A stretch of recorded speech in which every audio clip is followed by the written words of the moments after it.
All right, so I've got you for about the next 40 minutes, 45 minutes. I'm going to get my slides together here.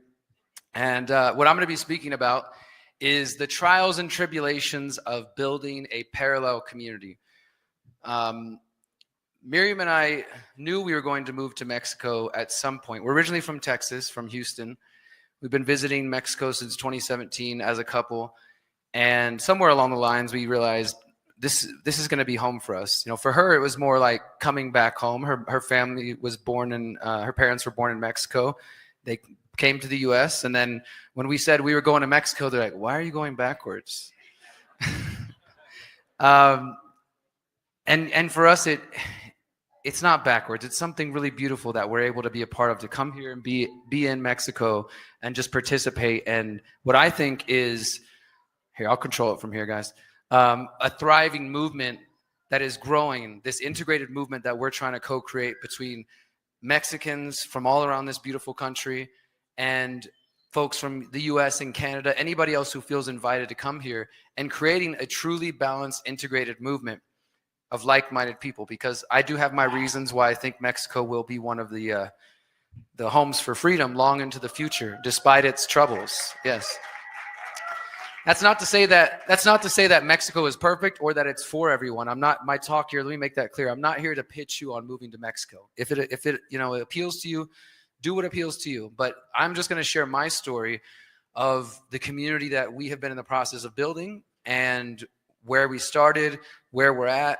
And so let's get into that. Our community is called the Conscious Agora. And I first outlined this idea in this book right here, if you can see that, for those who can see on screen. This is a book I wrote in 2017 called The Manifesto of the Free Humans. It was the third book in my trilogy called the Conscious Resistance Trilogy. And this is where myself and my writing partner, John Vibes, originally outlined this idea. We were just sort of imagining, okay, if we could be masters of the universe, what would our ideal community situation look like? How would people organize? What would the community structure look like? What would the food systems look like? And we updated the book in 2020 into the Conscious Resistance Trilogy. And this right here, what you're looking at, that symbol, I consider that to kind of be the capstone, the foundation of what is becoming the Conscious Agora. And I'm going to explain each of these pieces, but just briefly, at the top, you have sovereignty of the individual, which is just another way to say self-ownership, right? Does anybody here believe they own themselves? Yeah? Do you own your body? Do you make your choices? Right? It's not my body. I can't tell you what to do with it. I think we probably all agree with that, unless you think I can tell you when to get a vaccine or something like that. Generally speaking, though, I think everybody in this room would say, I do own myself, and not only that, but all the implications that come with that. Because when you really think about that idea, if I'm telling you I own myself, I'm in charge of this vessel, this being here, and I give you that same mutual respect that you own yourself, you own your body, then that means it is wrong for me to force my way or my views on you, to come up to you and physically try to hold you and say, hey, live the way I want you to, love the way I want you to, act this way, etc. I think we would all say, what are you doing? That's crazy. That's wrong. That's immoral. And vice versa. It's wrong for you to come and physically force your way onto me and say, you should be living this other way. I think generally we all understand that. Treat people the way you want to be treated. But sometimes people lose that perspective when government comes into the situation. They say, well, I'm not physically forcing you to do anything. I just went and voted for the government to force you to do something. At the end of the day, it's the same thing. It's still force, it's still violence, and it's still a violation of the principles of self-ownership. So for us, we wanted to form an eco-village, an intentional community that has the sovereignty of the individual liberty, self-ownership as like the key cornerstone. And the reason that's important to me is as Miriam and I started to put together our community and travel around, we've visited communities across Mexico, Costa Rica, the US, the UK, Denmark now, and they're all beautiful in their own ways, but what you'll notice sometimes, a lot of eco-villages, intentional communities, some of their politics tends to be more left-leaning, progressive, and if that's your thing, that's fine. But they have more of a collectivist mentality, right? You guys know what that means? It's like where the collective good is more important than the individual. Personally, I'm after both individual and collective liberation, but I don't think we should subvert the individual in order to obtain that collective liberation. Does that make sense? Right? And just one example, COVID was the perfect example of collectivism in action. You need to get this shot because if not, everybody else is going to get sick. It's your fault. Grandmas are going to die around the world if you don't, do this and that. That's basically saying your individual rights, your choice, your bodily autonomy is beneath what we think is good for the rest of the people. And I think history has shown that ideology of collectivism can end up really, really bad. So to me, we said, let's just put it right there at the top. The community we want to build, individual liberty is number one. But that doesn't mean, hey, we all do whatever we want and we disrespect each other. It's about that mutual respect, that mutual recognition that you own yourself, I own myself. You have individual liberty and so do I. And if we can come to a common agreement about how we deal with that, beautiful things can happen. And then I'll explain some more of these in a moment. Also, mindfulness. That is obviously a pretty broad, almost vague word. But what that essentially means is that we also recognize that the community that we want to create, we don't want to work with people who are static, who maybe think they got it all figured out and all the answers to life have all been solved. Accept me for who I am with all the horrible things. It doesn't mean we want to pick at each other, but it means that we want to work with other people who are still interested in growing mentally, physically, spiritually, like continuing to evolve. I'm only 40 years old, and I feel like there's still so much to learn. I know for some in the audience, that might seem like I'm still a child because you're a little bit older than me, but I love that idea. I love the idea. Like, I hope when I'm 70 and 80 that I still feel like there's so much to learn, that there's so much to keep growing, right? And that to me is like part of that mindfulness. It doesn't mean that we have everybody must meditate 10 hours a week sort of policy or anything like that. It's just generally speaking, we want to attract people who are interested in mindfulness, continuing to grow as individuals. And then the bottom left, could we get the picture bigger again, please? The bottom left cornerstone says Permagora there.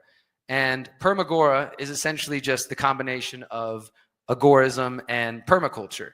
And I first heard about this idea from a friend, Eric McCool. Shout out to Eric, wherever you're at. He was a permaculturist, but he was also very much inspired by the ideas of agorism and parallel networks that we've been talking about today. And what he recognized that many people in the permaculture community, for one, you get a permaculture certification, right? And there's nothing wrong with getting a permaculture certification. Miriam and I got one. But a lot of people in that community as well are still kind of in the mindset of like, we need government licenses, we need this sort of thing. And we wanted to take like the best of the permaculture ideas, but combine it with the agorist mentality of being outside of the system and sort of combining that. So that's basically what that cornerstone. And bringing in permaculture means that we want to use permaculture principles in the way that we design our buildings, the way we relate to the land, the way we relate to the wildlife, all of that, right? So those are sort of our three cornerstones. There's more that have come from that, but this was the original inspiration for what has become the Conscious Agora, a recognition of individual liberty, a promotion of permaculture principles, and mindfulness. And then you can kind of see in the white areas, agorism and counter-economics, and that leads to what we call the Conscious Agora. So when I first created this image, I was designing it in my mind, and I had a friend create the physical image. This is all the Conscious Agora was. It was an idea in my mind, like, yeah, one day, maybe I'll have a community, and this is how I would like it to look. And what I'm showing on screen right now is actually a screenshot from my book where we were first describing the creation of the Conscious Agoras. I'm not going to read the whole thing, but I just wanted to, that highlighted section there, for those who can see it, I know it's a little small on the screen. It says, we believe in freedom, and thus we believe in diversity.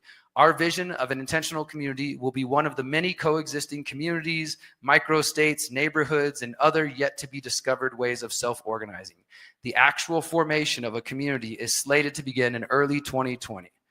Now, when I was writing this in 2016, I had no money, no plan, no idea where this was going to happen. It was just like, okay, I'm giving myself a deadline. 2020, like something will start happening. And then COVID, the gift that never stops giving, came along. And it really was like the push. It really was the push that we needed. Like I said, March 2020 came along. by January and February, I was already starting to report on this weird thing happening in China. And I was telling Miriam, I was like, I think something is about to happen. So we were kind of already keeping an eye on the news. And we had come back from a trip from Mexico and Costa Rica. And we came back just in time to see the toilet paper disappearing. And it's like, okay, something is going on, baby. I think we might need to go visit your grandpa and just see what happens there. And sure enough, within a couple of days, Donald Trump's administration, don't forget it was his administration, started talking about shutting down the borders and shutting down the Mexico-U.S. border. For the most part, it was bullshit, but they were at least talking about it. And we loaded up the Jeep, and within 24 hours, we were crossing the Mexican border, coming into Mexico to visit her family in San Miguel. And we had no plan, no idea really what was going on. It was just an instinct that being in Mexico might be better than staying here in the U.S. and just to sort of watch the shit show from afar. And for us, again, I'm not trying to sell you on Mexico being this perfect paradise or anything, but for us, it was the right move.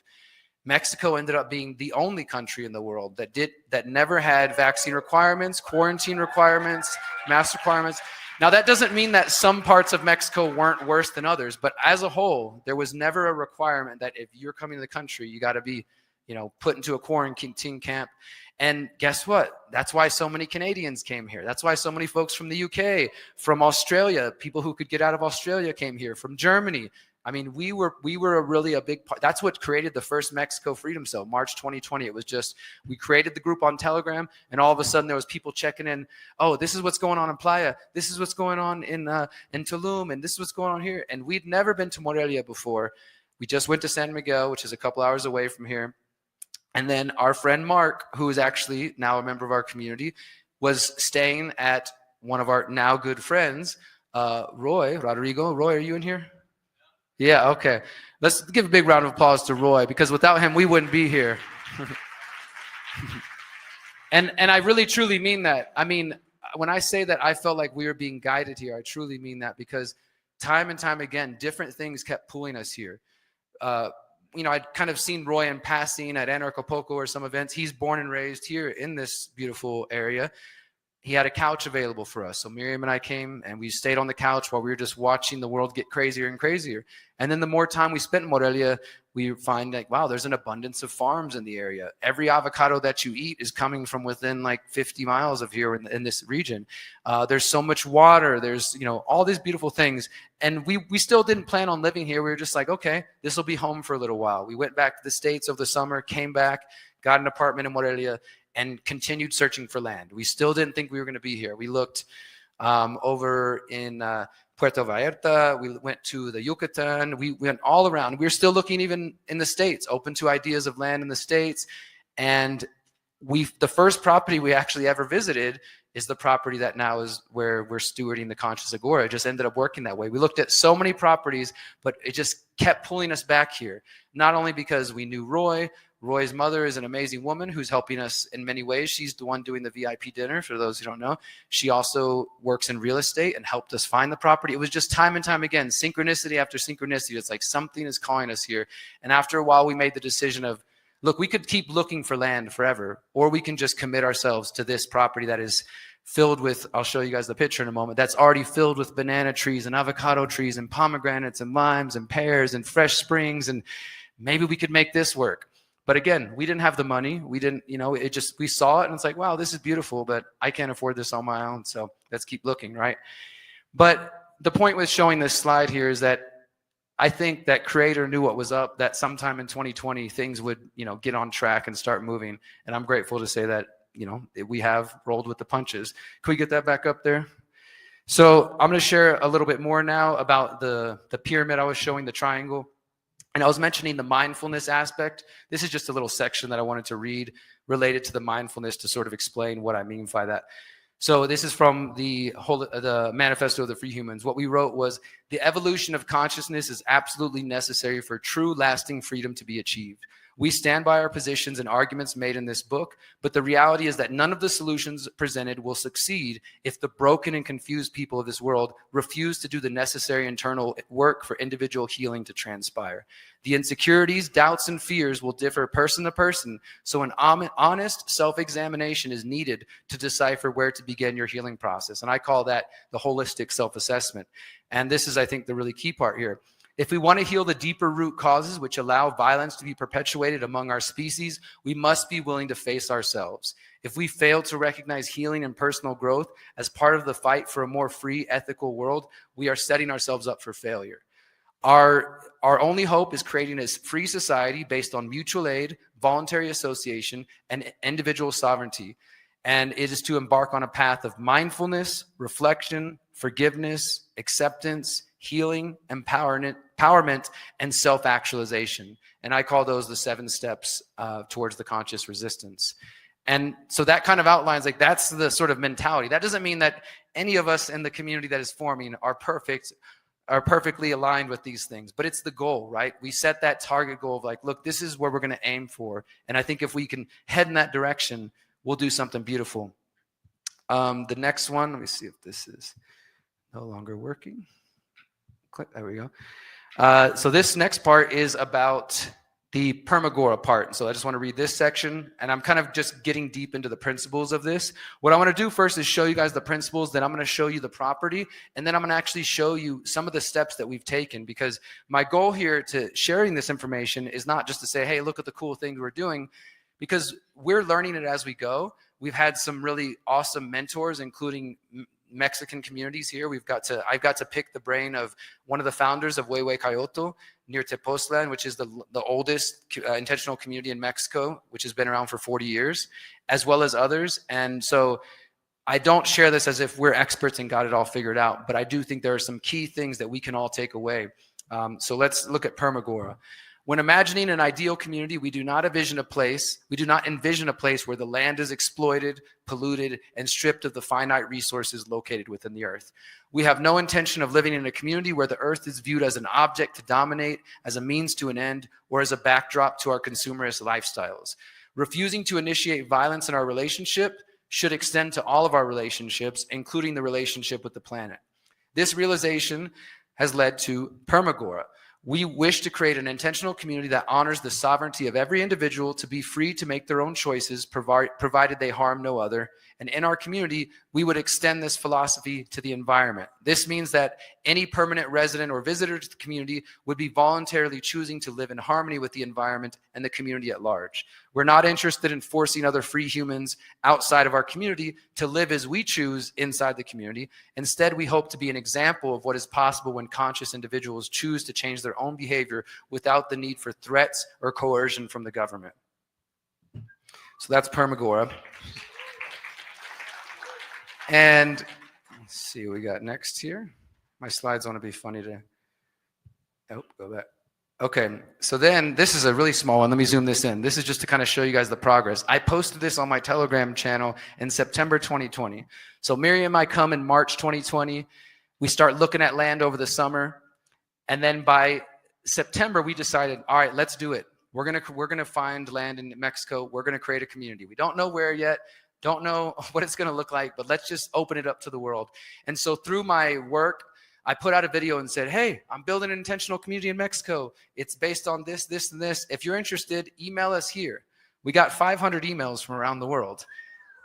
And this is me posting that. Miriam and I finally made it through the hundreds of emails expressing an interest in our Mexico project, aka the Conscious Agora. We want to thank everyone who took time. Check your emails. Just like a little snapshot of where we were in the beginning. We spent weeks just going through hundreds of emails and seeing.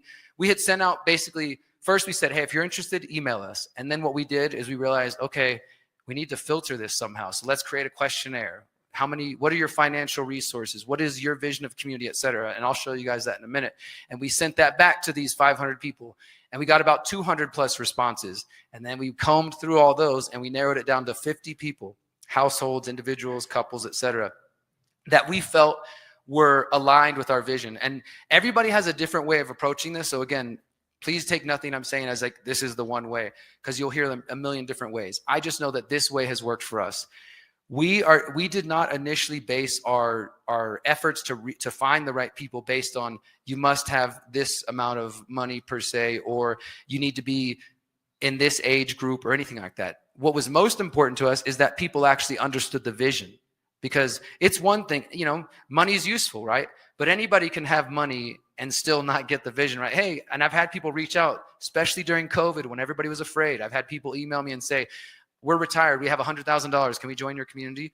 And I told those people, please do not say that to anybody else. You will get scammed. You will get ripped off. People will collect your money and promise you that they're building on land and that one day you're going to see your home. And we've seen it happen during COVID because so many people were afraid. They were in a scramble and they were just like, I got to get out of my country. Do you have land? We're still nowhere to the point of actually taking visitors there. But for years, people have been trying to come visit. And so I just share that to say, any community that you approach that you're interested in, including the ones that we're presenting here, if they don't have an entry-exit process, if they don't have a conflict resolution process, if they don't have decision-making agreements, if those basic things haven't been done, that's a red flag. That doesn't mean that you can't become a part of that and co-create that with them. But in my mind, my bit of advice here is to make that part of your questions for them. Ask them what work they have done on that. And if they haven't done any work, doesn't mean they're not good people, but perhaps you can be a part of helping them move in that direction. And this is just stuff we've had to learn. Of course, I will give credit to the book that many of you have probably heard about, Creating a Life Together, is known as like the Bible for intentional communities. It is a very useful book, and our community has done many of the exercises out of there. What's been really cool, though, I think what's been most exciting for me is that Miriam and I will be like, okay, well, how are we going to handle this thing, or how are we going to organize this? And we start to develop our own ideas, and then we'll go look at Creating a Life Together, and we'll realize, oh, we're already doing what they recommend. We kind of just naturally, instinctively started doing some of these practices. So that's really cool. This is a picture of me and Miriam in our first ever call. This is September 2020. I couldn't find a better picture, so excuse my silly face. September 2020. So after we narrowed it down to 50 people in September 2020, we said, guys, join us for a virtual call. We're all going to get to meet each other. And this is people from Europe, from Canada, from all over the world. And that was the beginning of us just, okay, let's just start to get to know each other. Like I said, we had applications from all these people, so we knew a little bit about them, but it's like we all got to get to know each other. And over time, as we started to do these calls, it naturally for us went from 50 to maybe 40, 27 at one point, and then 14. And some of that is just that during COVID, there's a lot of panic. So some people were like, yeah, I'm ready to move to Mexico. And then maybe after a while they realized, no, I think I'm going to stay here where I'm from. I got other plans or whatever.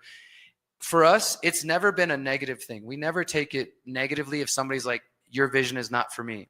And hopefully they don't take it negatively. We're like, we're not sure you're a great fit. Because at the end of the day, what we want is for everybody to find the community that's best for them, So just take that to mind. Like if you do meet with different communities and you go to their meetups or their orientations or whatever, and it doesn't necessarily work out, that's fine, because what's actually happening is you're getting closer and closer to where you're supposed to be. And that's a good thing, right? So the more you learn about the way other people do it and you realize that's cool, but that's not how I would do it, that's fine. So if you hear things about the way we're doing things and it doesn't, appeal to you, that just means we're not the community for you. And that's okay, because we don't need to all move to one place. As I said earlier, my vision, and I know John shares this vision and some others here, is truly a network of communities around the world where we can know that there are like minds just like us in different countries, where we could eventually, I think in the long term, talking about parallel systems, have trade routes where we can be growing different types of food and trading and selling to each other, exchanging ideas, all kinds of beautiful things. For me, the Conscious Agora, number one here in Morelia, outside of Morelia, is just the first one. What I really would like is for there to be a network of conscious agoras that are all united by those foundational principles of permaculture, individual liberty, and mindfulness. And each of them beyond that are beautiful and diverse in their own way, but we understand those core principles we're all on the same page about. That's kind of the bigger picture that I have for this. And here's just a few pictures from the land. These are some buddies here. These are part of the founding family. That's what we call our original members. So I'll talk about that for a second. So as I said, we started out with 50 people, then it went to 40, then it went to 26. It was 14 people in May 2023, I believe. We were going to put down a deposit on the property that we have now come into. And in that process of getting ready to put down that deposit, some new things were revealed, like people's nerves are like, oh, I'm not sure I'm ready. And basically what happened, I'll just share this. I'll be more specific. So our community is not a vegan community. I'm vegan.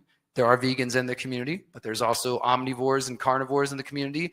Miriam and I made a decision early on that for us personally, we didn't want to have a fully vegan community. Unfortunately, some vegans are quite annoying, and and they have that reputation for a reason. And I say this as a vegan. And I don't mean to offend anybody, I'm just being real. So for us, it's like we wanted that diversity, but still then how do we balance that though, right? How do we balance vegans and non-vegans? We're going to have community dinners. How are people going to feel about that? What does that look like? We had a lot of meetings and a lot of discussions about this. And what we came down to was that, for one, every single animal will be considered on a case-by-case basis, whether that's a pet, whether that's, livestock, whatever. And any animal that is brought into the property is not to be there just for our human means, if that makes sense. Like this can't just be a dog that's tied up in the corner and treated like crap and we bring it out every now and then to hunt or something like that. It has to be considered a member of the community and treated as such, right? Because also the other part of the Conscious Agora is that we envision in the long term, this will probably be years ahead, we would love to have an animal sanctuary as well. Like that is part of that. So that is important to us. But we had to find that balancing act, right? And so when we came to that conclusion, the group that was at that time 14 people, and we said, okay, every animal is a case-by-case basis. They can't be animals that are being exploited or just being used, as our workhorses or whatever, and that there's no slaughtering of animals on the land. And this is just our choice. Some people didn't like that though, and that was for them. They're like, you know what? To me, being, on a homestead, I want to be able to, take care of my own animals from start to finish the plate. And that's fine. And so a few members left after that. Like I said, there was no hard feelings. We're like, okay, cool. We're getting closer to the vision of what we want. Hopefully you find the community that fits you. And then it came down to, I think we had 6 at that point. And that process was all just natural. When we finally, last year, May 2024, put down like half the deposit on the land and made our agreement, because we didn't use any banks at all. That's the other cool thing. No banks are involved in the transaction of this money at all. It was just a verbal agreement between the previous landowner and us. And we created, we had pagaré, like our little IOU slip that we each updated and signed every time we made a payment. And so when we did that, the group was actually 5 households. So myself and Miriam and our other founding family. And so from that, our point was like, okay, so now we got the property basically in our name already. We've got access to it. We've got some debt to pay off. Let's start looking for our new members. And let me show you some pictures of the property here, and we'll start getting to the process. Let's get those as big as we can, if you guys don't mind. All right, so this is some friends. This is a view near the property, not far. We're out in the mountains, so we're about an hour and a half outside of the city. I'm not going to tell you where, but we're an hour and a half outside the city. This is another one of our calls with our founding family. I just want to show love to our brother at the bottom right, Ethan. He's no longer in the group. He's a friend. I'm going to tell you guys about our roles in just a moment, but these people right here are the people who made it happen. I helped us get to this point. This is the pond. I can't remember when this was taken. Depending on the water flow from the mountain, it's either higher or lower than this. But our plan in the long term is to bring some ducks and some geese and there to help with the bugs and the no-see-ums that get you on the fingertips during the rainy season. This is Donkey. Donkey and I have become good friends, and he is my buddy. So that's his selfie right there. And every time we leave, if we don't feed him bananas, he starts like getting a little upset. And there we are, me and Donkey chilling together. Look at those eyes. How could you not fall in love with him? This is a harvest recently from one of our avocado trees. This was a couple months ago. The other day, we just made a trip on Sunday with some of our crew here, and I think we picked 30 avocados from one tree. They're ripening at our house right now, and a bunch of bananas as well. That's the loquats we have a bunch of loquat trees. This was a couple months ago, like at the end of the season. They were having their last bit. This is a view from where there's a couple of bee boxes. And so the interesting thing about it is when we first realized we were interested in this property and we expressed it to the previous landowner, so like our property is like 23 acres and there's a little 1 acre cutout which is our neighbor, our most immediate neighbor, and they live and are from the mountain. So they live out, they come to Morelia occasionally, but these people are born and raised in the mountains of Morelia. And so one of the gentlemen there was the caretaker of the land. But when the previous owner realized we were interested, he stopped paying him. And he's like, all right, well, then I'm not going to take care of the land anymore. So there was about a year period where the trees weren't being taken care of as well. Some of the bee boxes have kind of fallen into disrepair. So now in the last 6 months, we've just been getting everything going again, and everything's starting to thrive again. And what I really love, I think we got some pictures of the water on here.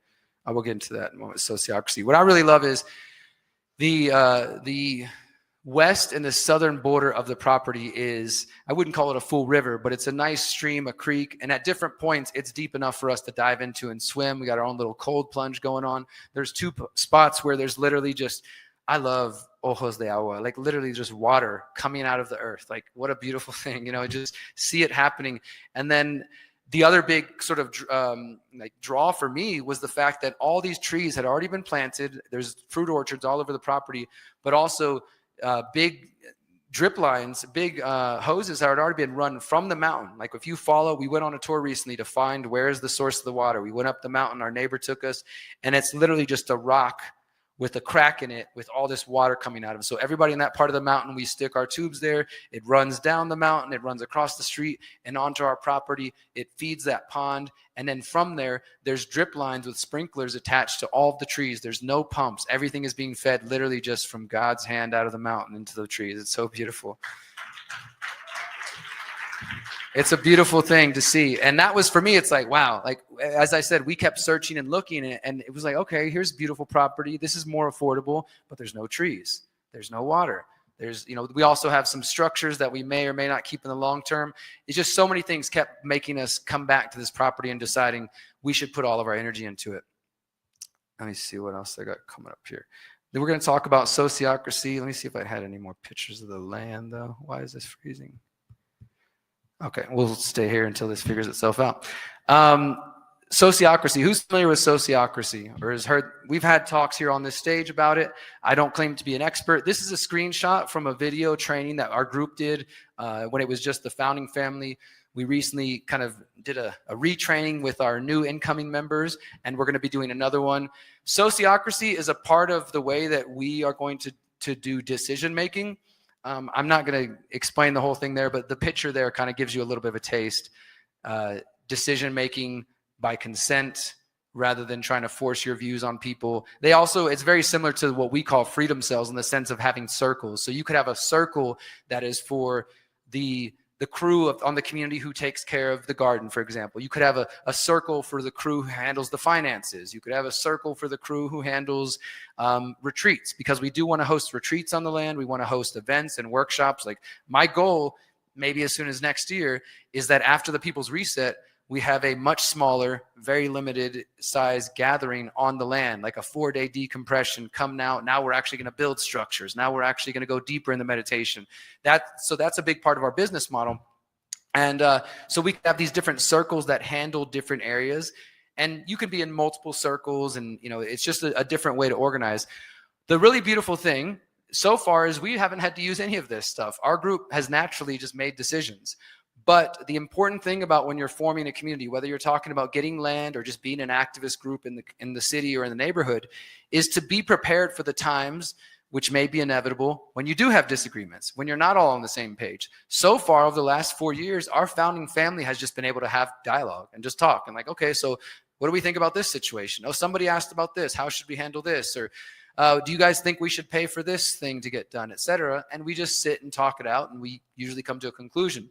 But you put these systems in place for the times when you can't get along or you can't come to a conclusion, right? And so sociocracy is something that is really appealed. This guy, Ted, actually, in the video, he actually spoke at the Greater Reset 2 way back in Ziwa. Anybody was there? Anybody else was going old school? I know we got a few that were there. My slide's stuck right there. All right, we'll see what happens.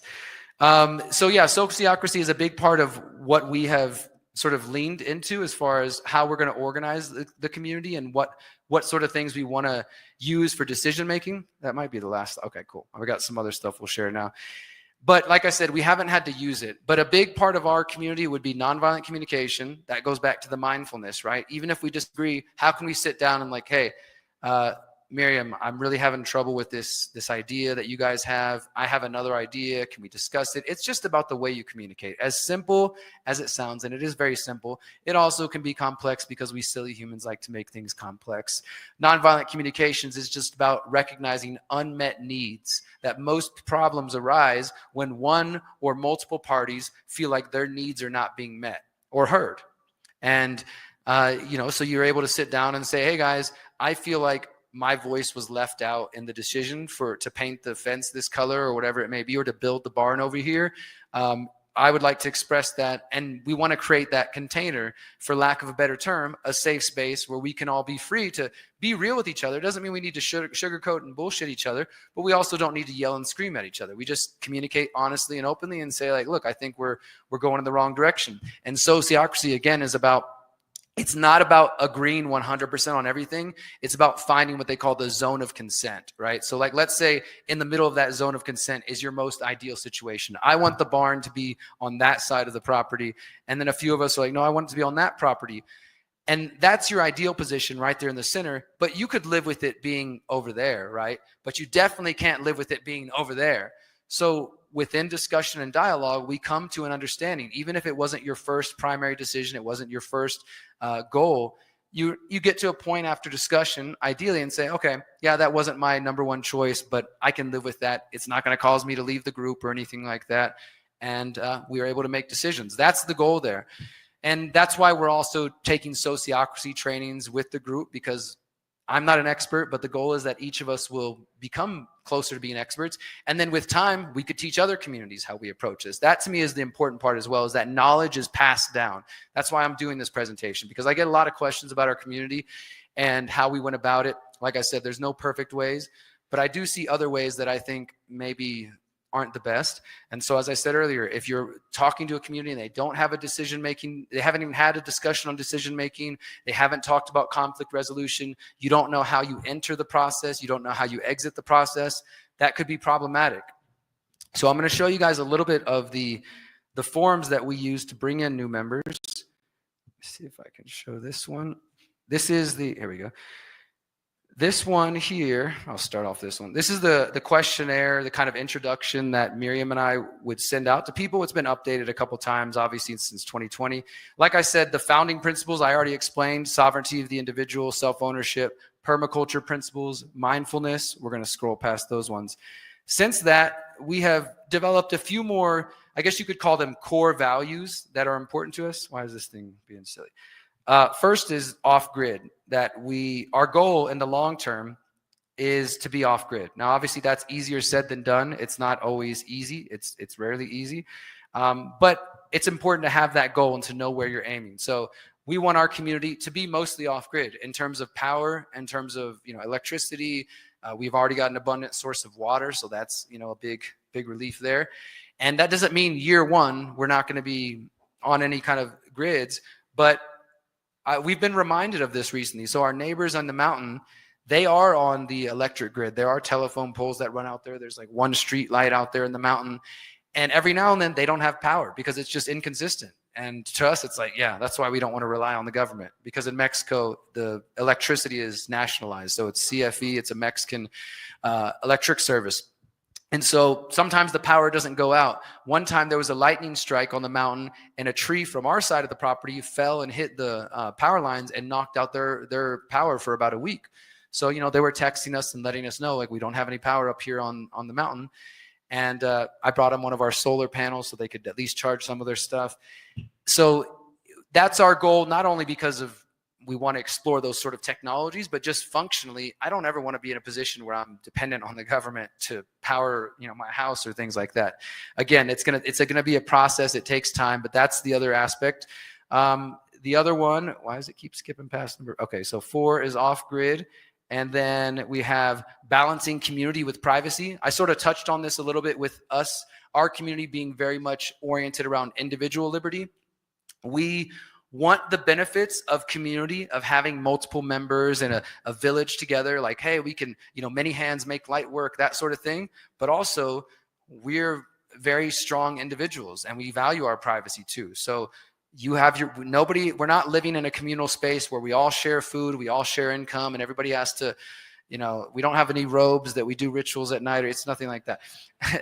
It's literally like you own your house, you cook what you want in your kitchen, including whether that's meat or otherwise. We did come up with the rule that in the community space, the Holistic Education Center, where we're going to have a big community kitchen, we're going to have multiple classroom spaces that could be used for podcasting, for teaching workshops, etc. That in that space, we're going to keep the food vegetarian, little things like that. But ultimately, you own your plot of land.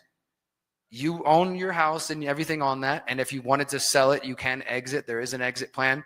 And that's important to us. We want community, but also outside of hanging out with hundreds of people once a year, I'm pretty much an introvert. So I like my privacy and my space. And I think we have members in the community who kind of feel that way. We want to come together. We want to do cool projects, but we also would like to keep that beautiful balance there. So that's another important value, balancing community with privacy. And this next one is probably one of the most important ones, integration with the local community. We're not trying to create an expat bubble of people who never learn Spanish and who get all their food delivered to them from somewhere else and don't interact with Mexicans at any point in their life. That is the exact opposite of what we're trying to create. And that has been important to myself and Miriam from the very beginning. Not only because her family is from here, and I actually did me and my brother, my younger brother, were doing some genealogy recently, and I found out 4 generations back, my family was on this side of the river. I never knew that before, so I always thought I was native to Texas. So it's important for us to be as integrated as possible for numerous reasons. Not only because there's a lot of value there, but if you are in a country that is not your home country and you're starting a community, there is more security if you're integrated. If, let's say, some shit goes down and we're out there in the middle of the mountain and our neighbors, we've never talked to them. We have, in the part of the mountain we're at, we have our most immediate neighbors and 1, 2, about 3 other people in kind of our immediate area. There's others spread out the mountain. But let's say something was going on, we had an emergency, and they have no idea who we are. They're going to be a lot less likely to be interested in helping us and coming together and, coming together in solidarity, as opposed to us being neighbors who actually know each other, who know each other's children's names, who eat dinner together, who hang out and work together. And so even just on a practical level, being integrated is very important. And I'm grateful to say that we've already established those relationships. When we go to the land, we get the neighbors, wonderful little children, come run over and give us hugs. And we gave them some Christmas gifts recently. I almost went dressed up as Santa Claus to go give them some stuff, but we decided not to do that. We're really building this beautiful connection and relationship, which I love and enjoy. And so, when they see us come there, they're not just like, who are the people? What is going on here? They come over, they invite. Probably one of the most humbling experiences early on was when we had our group there and we were just getting to know them and they invited us into their homes, and they've built some beautiful homes. But, you might look at them and, depending on your background and place of origin, and say, that's a pretty humble home. And they invited us into their kitchen and they fed us and told us the tortillas are grown, the corn's grown up there. This drink is the wild raspberries that grows over there. This is wild spinach from here. And just treat us like family, and it's been just this beautiful, beautiful relationship that's growing. And I really look forward to where it goes from here. The 8th value is respect for animal life, which I sort of already outlined there. That was another thing that is really important to us. And so what you're looking at here is literally what we send out to people. That first thing is just the values. And then we ask these questions. What is your vision for the community you want to build or join? What expectations do you have for an eco-village and other community members? We also mentioned we're seeking members who are ready to commit within the next 5 months. What's your time frame of moving? We ask whether you're seeking to be full-time or part-time. We define full-time as being on the land 50 to 75% of the year. Obviously, some people have different schedules. Some of our members live in Canada or other parts of the world half the year. But if everybody's only part-time, it's pretty hard to have community if everybody's gone all the time. And I say that as somebody who's traveling quite a bit. Miriam and I recognize that. Like, you guys are going to see a shift in my work over the next years. Not only, I will continue to do journalism because it's my passion, as I was sharing earlier, but you're going to see a lot more building compost toilet videos and taking care of the land. And Miriam and I just went and built our first compost toilet a couple weeks ago on the property, and it was a fun adventure. What resources do you have to offer? Again, we're not just focused on finances, but obviously that's a part of it, but skill sets, financial capital, experience. What's your level of fluency in Spanish? In the beginning, we didn't have that question. And over time, we realized that it's important that we have more Spanish speakers, that it can't just be dependent on 1 or 2 people, the only people on the land who can speak Spanish. That's just, it's again, as far as being integrated, we need more Spanish speakers. So in the beginning, as Miriam and I were just figuring it out, we didn't have that as kind of a requirement. Now, as we're bringing in new members, that's like a pretty hard point. You got to have some level of Spanish fluency, or at least in the process of working on that, right? Showing a real effort to have that. And how many people are in your household? Are there any specific needs for your party, diet, health, etc.? And then share your thoughts. So that's part of our application that we send out. And then I'll show you guys this one. Let me blow this up. This is the welcome packet, if you will. Welcome to TCA. That also comes with it. There's another shot of the pond there. And I'm not going to go through the whole thing, but you guys kind of get an example. This is just, something that we've learned from other communities. So we describe our vision. We describe our mission. We describe the principles that I've just outlined. This is one of the little pools you can jump in that I was showing you. Let me go back to it. This is one of our little pools that I enjoy jumping in. And we talk about our potential future business ideas. We discuss the features of the land. Here's an aerial view. Can you guys see? Let me zoom in. This is an aerial view of what the property looked. This is a few years ago. But you can kind of see the pond from the top there. This whole giant area is the property flowing down. Like what you're looking at is like where that pond is, that's the entry point. That's the highest point. From there, it all kind of goes down towards the water. The water forms the left and the bottom border of the property. And you can kind of see, this is an older image, but you can sort of see trees dotting the land. There's a lot more now from when this was taken. It's outside of Morelia. It's 23 acres. 23 acres. Oh, I lost myself 1 second. Sorry, guys.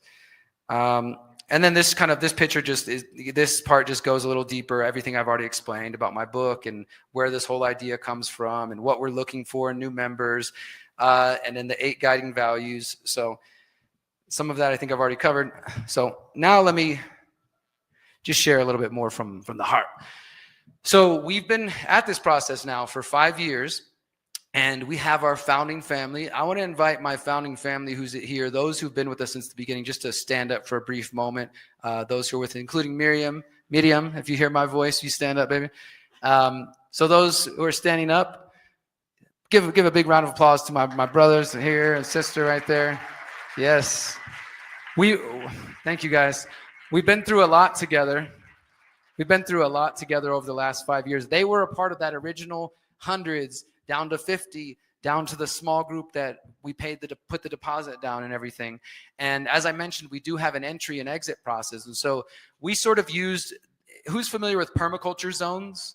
You heard of this idea? So in permaculture, they talk about zones. So like one way would be zone 1 is the garden that's right outside your house that you need to tend to every day, right? Zone 2 is the trees you water once a week. Zone 3, once a month. And zone 5 is like the wilderness you don't even have to mess with. It takes care of itself. And then also when you take in social permaculture, zone 0 is yourself, right? Your heart, everything in here, right? So that's one way that some teachers will talk about permaculture zones. We took some inspiration from that idea and sort of reversed it. So zone 0 is the founding family, like the land itself. And as we bring in new members, we have different little cute names we use. So the incoming members, zone 1, are what we call the activators. And activators are basically people who have filled out that questionnaire I showed you, have had a screening call with our group, and we are like, hey, these people sound awesome. They've got a lot of cool skills, a lot of awesome experience. Let's get to know them. And then what we start doing is every Sunday we have a call with them, an hour, 2 hours. We do different exercises. We get to know each other. And the idea is that over months, we'll get to know, again, are we the right community for you? Are you right for our community? And if it's not, we don't take any offense.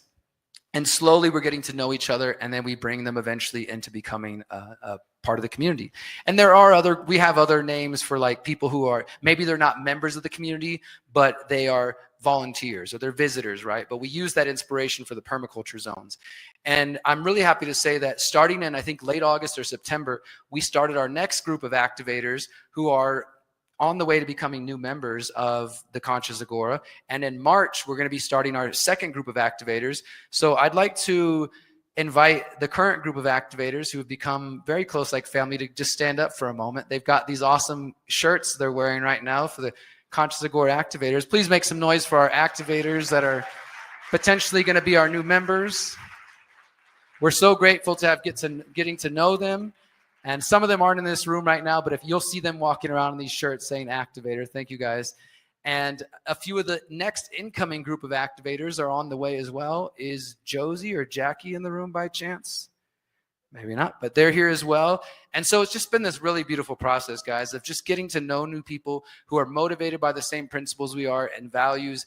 And like I said from the beginning, I don't think we have all the answers. Maybe this process we've used hasn't been perfect. We still don't have every single thing figured out with the land of where this thing, how it's going to go. But I trust and I know that our intentions are pure, that we have the right principles with us. We have the right mindset, that we're taking our time. There have been times where we're like, maybe we're going too slow. Maybe we should hurry up, and other communities seem to be moving faster. But now we look around and a lot of those communities have fallen apart. A lot of them have turned out to not be what they claim to be. So we've just stayed steady at our own pace. It'll be 5 years on September since we had that first call. And as of last week, we paid off the land. And now, and somebody mentioned this earlier about our language. I don't even really like the term ownership. We do see ourselves as stewards of this land. I believe Creator guided us to this place and to this property, and that all the people we're meant to work with, we're meeting. And whether that's the current group or people in the future we've yet to meet, that we're creating something. And as I said earlier, the goal is for this to be a model for other communities, to take the ideas that we've implemented and then take the pieces that work and leave the rest that don't work. But ultimately, I know that this is my lifelong project. This is the biggest project I've ever taken on, and I know it's going to take the rest of my life to continue to flesh it out. And I am honored to have been a part of the seed, but at this point, it's much bigger than just Derrick Broze. It is the founding family, and it's the activators, and I'm just honored to be a part of it. So I hope you guys will take some of the tips I shared and some of the inspiration, and I appreciate you guys giving me your time.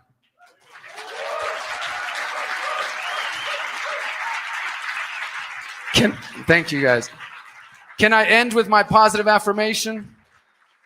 I always like to end with my positive affirmation. I think we're almost near the end of the day. It's just a good way to wrap it up before we do the final networking session of the day. And then there's a concert tonight. So you've heard many people say this at this point. If it appeals to you, if it applies to you, please repeat this after me. I'll share the story again briefly. This is a phrase that came to me when I was in prison, when I was locked up at 20 years old, 21, struggling with drug addiction, looking for all of you, looking for real community and just authenticity, really. And it got me through some tough times. And so I would literally just repeat to myself, like, you're powerful, you're beautiful, you're free, you're going to get through this, So if that applies to you, appeals to you, please repeat after me. I am powerful. I am powerful. I am beautiful. I am beautiful. I am free. Thank you guys so much.